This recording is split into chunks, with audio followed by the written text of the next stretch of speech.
어느 날 예수님께서 갈릴리 지역을 거니시는 동안에 한 사람을 만났는데 그가 바로 빌립이라고 하는 사람이었습니다.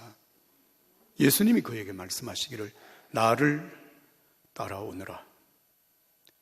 이 사람이 결단하고 예수님을 따랐고 그리고 예수님을 만나서 함께 지나는 동안 예수님이 누구시라고 하는 사실을 깨닫게 됩니다. 그러면서 자기가 가장 사랑하는 친구 나다나엘을 찾아가서 이렇게 말을 하죠. 나다나엘, 우리가 지금까지 기다리던 그분, 온 인류의 구세주를 내가 만났다. 모세가 우리에게 말씀하셨던 그분, 예언자들이 우리에게 수도 없이 말씀하셨던 그분을 내가 만났는데 그분이 바로 나사렛 예수이시다. 나다나엘이 이 말을 듣고는 빌립에게 다짜고짜로 말합니다. 갈릴리? 농담이겠지. 갈릴리에서 그런 인물이 나올 리가 없어.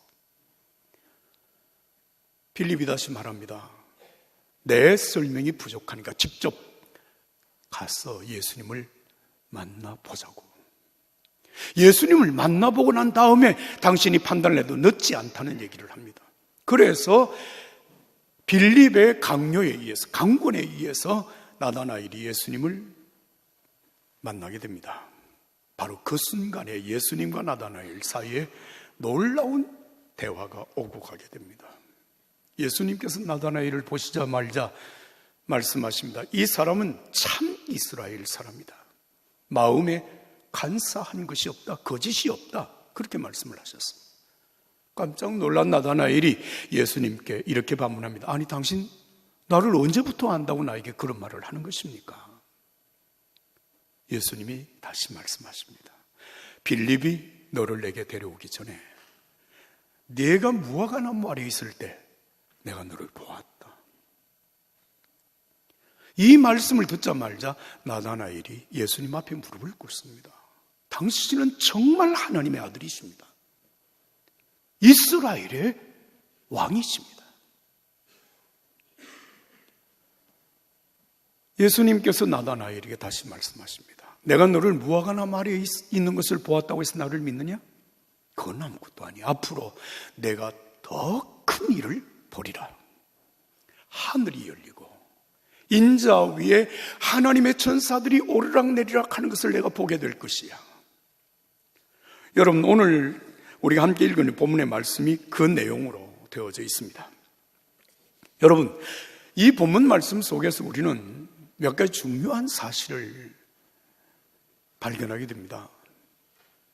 그 하나는 예수님께로 사람을 인도해야 될 이유, 다시 말하면 모든 사람들이 예수님을 만나야 할 이유, 직접 만나야 될 이유가 있습니다.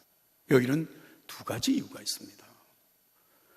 하나는 내가 예수님을 만나고 내가 예수님을 믿는다고 해도 내가 믿는 그 예수님, 내가 만난 예수님이 사실은 예수님의 지극히 적은 부분에 불과하다는 의미입니다.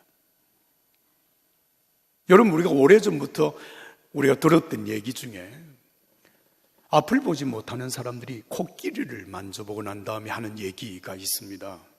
코끼리의 이 배 부분을 이렇게 만져본 사람이 말합니다.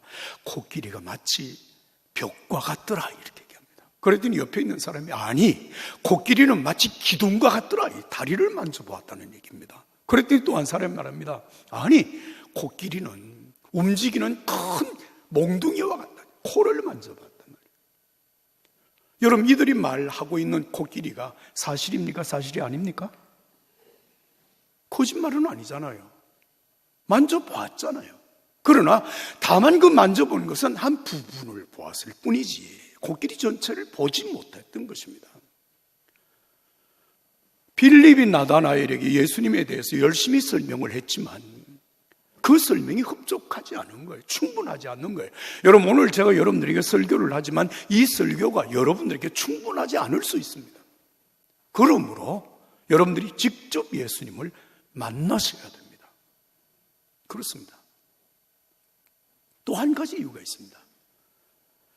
빌립이 나다나엘을 찾아가서 예수님을 직접 만나봐 이렇게 얘기한 이유,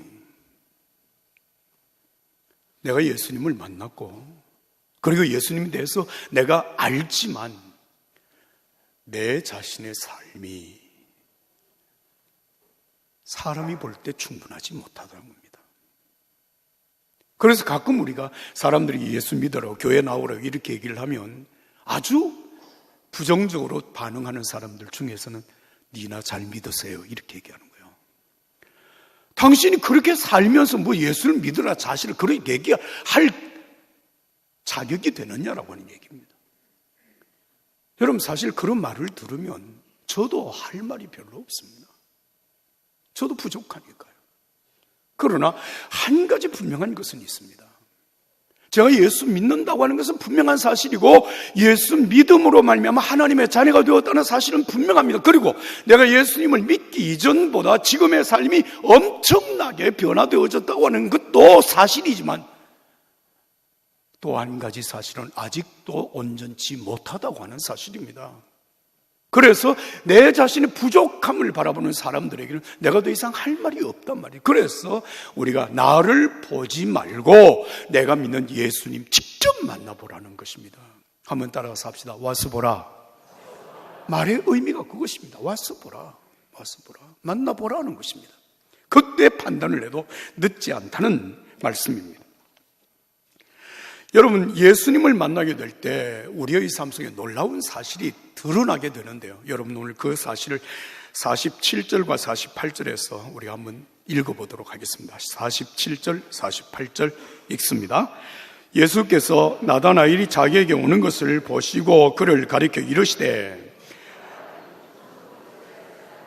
그 속에 간사한 것이 없도다.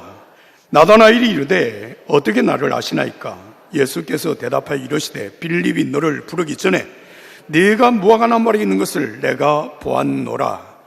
할렐루야. 자, 여러분, 예수님께 나가서 예수님을 만나면 놀라운 한 가지 사실이 드러납니다. 그게 뭔가 하면 예수님이 나를 다 알고 계시다는 거예요. 속속들이 알고 계시다는 것입니다. 몇 해 전에 예배를 마치고 그런데 저희 방에 그날 처음 교회에 오셔서 이름을 등록하신 한 분이 그를 인도하신 분과 함께 제 방에 오셨습니다. 제가 물었습니다. 어떻게 저희 교회에 나오시게 되셨습니까? 그랬더니 이 친구가 하도 교회 한번 가보자 그래서 오늘 왔는데 근데 목사님이 설교 중에 깜짝 놀랐습니다. 설교를 듣다가 놀란 게 뭘 놀랐는가 하면 아니 목사님 저를 어떻게 그렇게 자세하게 아십니까? 오늘 목사님 설교 중에 내 얘기를 다 하셨다는 거예요. 그러면서 하시는 말씀이 혹시 친구가 자기에 대해서 뭘 다 얘기를 했느냐는 거예요. 그래서 아니 전혀 한 적이 없는데요. 그래서 어떻게? 이 기가 막힌 얘기잖아요. 우리가 예수님을 만나게 되면 여러분 예수님께서 우리의 모든 것을 아신다는 거예요.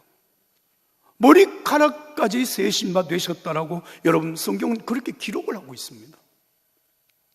그러면 여러분 이런 사실을 우리가 인정한다면 여러분 예수님 앞에 나와서 예수님을 만나는 게 편할까요? 편할까요? 에? 와 이거 진짜 이거 곤란한 겁니다. 나 너 다 알아. 너 어젯밤에 무슨 짓 했는지 알아? 뭐 이런 거. 나 그러면 안 갈 거야. 안 갈 거야. 나 가기 싫어. 아니, 가면 내 모든 게 다 들추어지고 다 알고 계시. 아이고, 그분 앞에 내가 왜 안 가? 제가 제일 가고 싶지 않은 데가 몇 군데 있어요. 그래서 지금까지 안 갑니다. 경찰서 안 갑니다.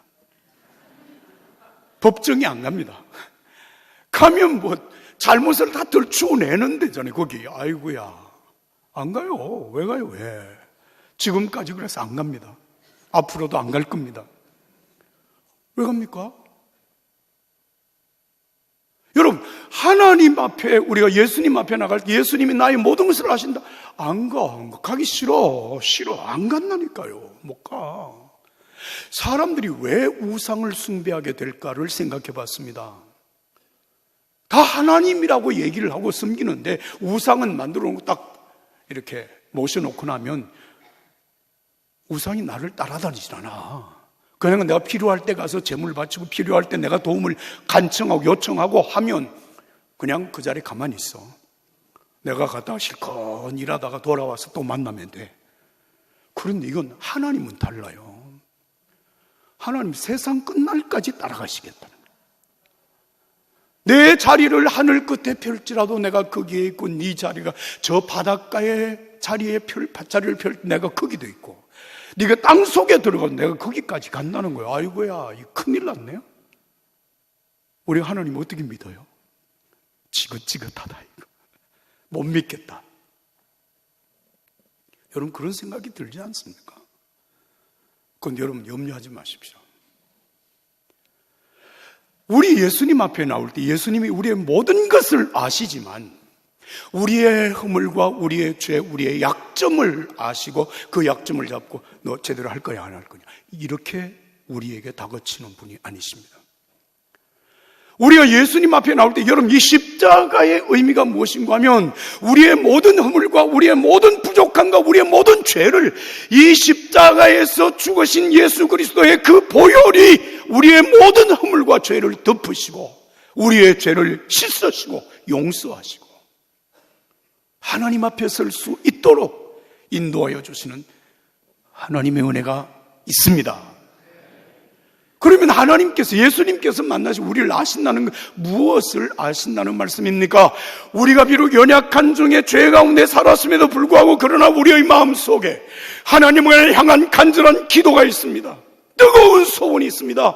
인간답게 살고 싶습니다. 정말 정직하게 올곧게 살고 싶습니다. 그래서 정말 기도하고 간절히 사모했던 우리 마음의 소원을 하나님이 헤아리시고 그 간구를 아신다는 것입니다. 사랑하는 여러분, 이 놀라운 사실, 오늘 나다나엘을 예수님이 딱 만나시자마자 하신 말씀이 이 말씀입니다. 이 사람은 진짜 이스라엘 사람이야. 참 하나님의 사람이야. 마음에 거짓이 없어, 간사함이 없어. 그 마음에 하나님을 향해 간절히 기도하는 그 중심을 하나님이 보시고 말씀하신 거예요. 할렐루야. 여러분, 우리가 만나는 예수 그리스도, 우리에 대해서 모든 것을 아시나 여러분 우리 마음의 진실을 헤아려 주시고 우리 마음의 간절한 소원을 헤아려 주시는 예수님이십니다. 오늘 우리가 하나님 앞에 나와서 만나야 될 예수, 바로 그 예수님이십니다. 여러분, 나다나엘이 예수님 앞에 나왔을 때 예수님께서 그렇게 말씀하시니까 나다나엘이 깜짝 놀라서 당신은 어떻게 나를 아십니까? 나를 지금 처음 일면식도 없이 오늘 처음 만났는데 어떻게 나에게 그런 말씀을 하십니까? 나를 격려하기 위해서 내 마음에 호감을 사기 위하여서 그런 말을 하는 것 아닙니까? 이렇게 반문을 할 때 예수님께서 하신 말씀, 빌립이 당신을 나에게 모셔오기 전에 당신이 무화과나무 아래에 있는 것을 내가 보았노라고 말씀하십니다. 무화과나무 아래에서 나다나엘이 무엇을 했을까요? 성경에 기록은 없습니다. 그러나 보통 성경학자들이 얘기하는 것은 무화과나무 아래는 하나님의 말씀을 조용히 연구와 묵상하는 곳, 읽는 곳, 하나님 앞에 기도하는 곳, 하나님 앞에 내 자신의 삶을 정직하게 돌아보며 뉘우치고 반성하는 곳, 그것이 무화과나무 아래에서 히브리인들이 하는 일이라고 하는 것입니다. 그러나 성경은 정확하게 그 내용을 기록하고 있지 않습니다. 그런데 예수님께서 내가 무화과나무 아래에 있을 때에 너를 보았다고 하시는 이 말씀을 하셨을 때 나다나엘이 무릎을 꿇습니다. 당신은 정말 하나님의 아들이십니다. 당신은 정말 이스라엘의 왕이십니다. 라고 얘기를 한 이유 무엇일까요?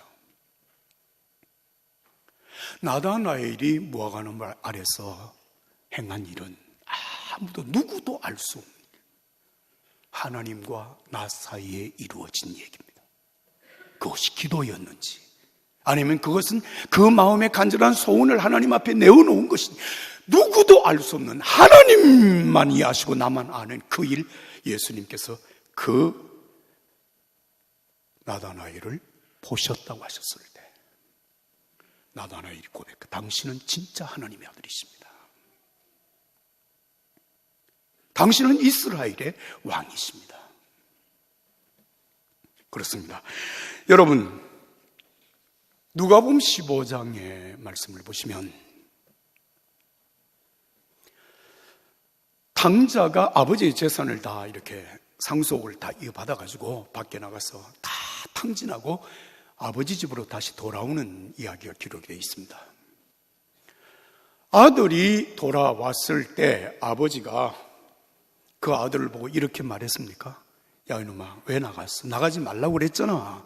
나갔어. 그렇게 고생할 걸 내가 알고 나가지 말라고 했잖아. 그랬으면 나가지 말았어야지. 이게 뭐냐? 개고생 다 하고 이제 이 꼴로 돌아오는 거냐? 너 또 나갈 거 아니야? 너 앞으로 잘할 거야? 이런 얘기를 아버지는 한마디도 묻지 않습니다. 돌아온 아들을 그대로 받아주고 그의 옷을 벗기고 새 옷을 갈아입히고 신발을 신기고 가락지를 끼워주고 잔치를 벌였어요. 아버지의 아들로 당당하게 살아갈 수 있도록 세워주는 것입니다. 이게 돌아온 아들에 대한 아버지의 사랑, 이 아버지의 사랑을 예수님은 우리가 하나님 앞에 나왔을 때 우리를 받아주시는 하나님의 사랑이라고 말씀하신 것입니다. 사랑하는 여러분, 오늘 우리가 하나님 앞에 나왔을 때 하나님께서 우리를 다그치거나 우리의 연약함, 우리의 약점을 붙들고 쥐고 흔드시는 것이 아니라 우리를 받아주시고 우리가 하나님의 자녀로 살아갈 수 있도록 격려해 주시고 축복해 주시고 도와주시고 은혜를 베푸시는 좋으신 하나님이신 것을 믿으시면 아멘 합시다. 이게 우리가 믿는 하나님입니다. 성경이 말하는 예수 그리스도의 하나님이십니다. 사랑은 악한 것을 생각하지 않습니다. 이 은혜가 오늘 저와 여러분들이 있기를 축복합니다.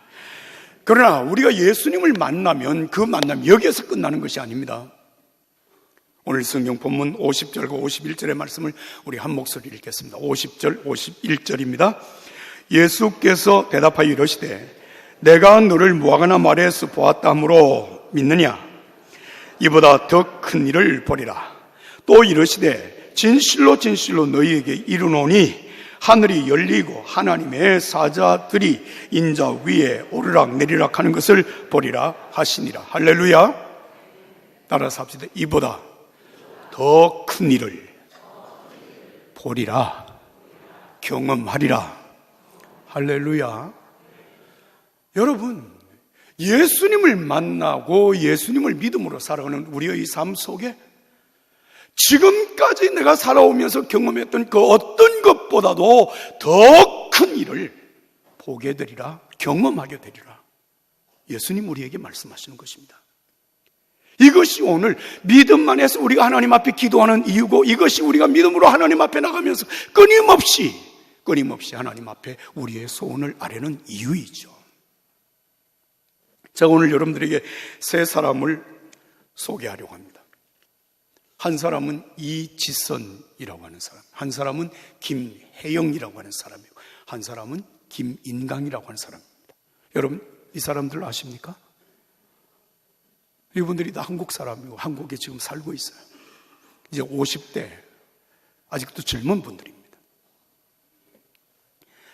이지선이라고 하는 자매는 이화여대 4학년 재학 중에 차를 타고 가다가 차가 교통사고, 충돌사고를 일으켰고 그로 말미암아 차 안에 불이 났습니다. 불이 타고 있는 차 안에서 전신 3도 화상을 입었어요. 온몸에 화상을 입었습니다. 누구도 그 사람이 살아날 것을 기대하지 못할 정도로 중화상을 입었습니다. 수십 번의 수술을 통하여서 회복이 되었습니다.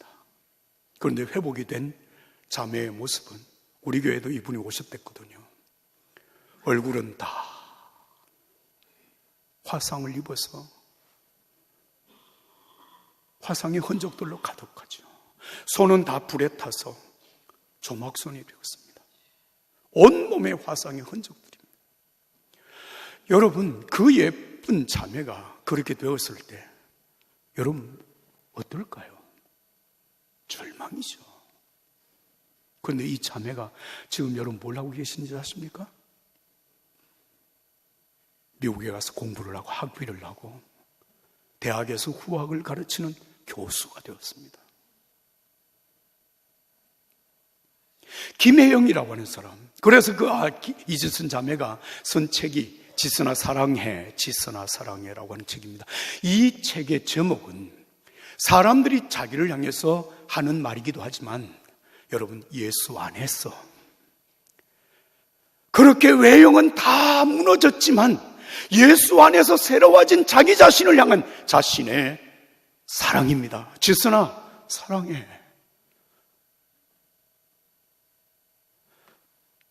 김혜영이라고 하는 자매는 세상에 태어났을 때 딸로 태어났다고 하는 이유 때문에 어느 날 그 아버지가 술에 잔뜩 취해서 와가지고는 딸을 집어던졌습니다.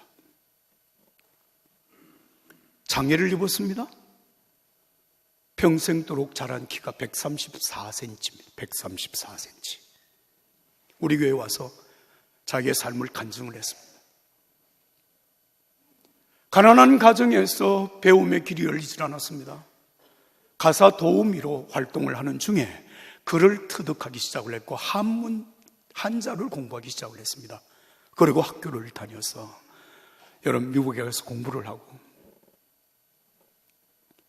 현재는 국제복지사의 자격을 가지고 전 세계를 누비면서 어려운 사람들을 돕는 지도자가 되었습니다. 예수님을 만났기 때문입니다. 김인강이라고 하는 사람, 1968년도 그 나이 2살 때 어느 날 갑자기 온몸에 고열이 일어나기 시작했습니다. 그로 말미암아 그는 소아마비로 두 다리를 쓰지 못하는 사람이 되었습니다. 그가 쓴 글에 의하면 여러분 비료푸대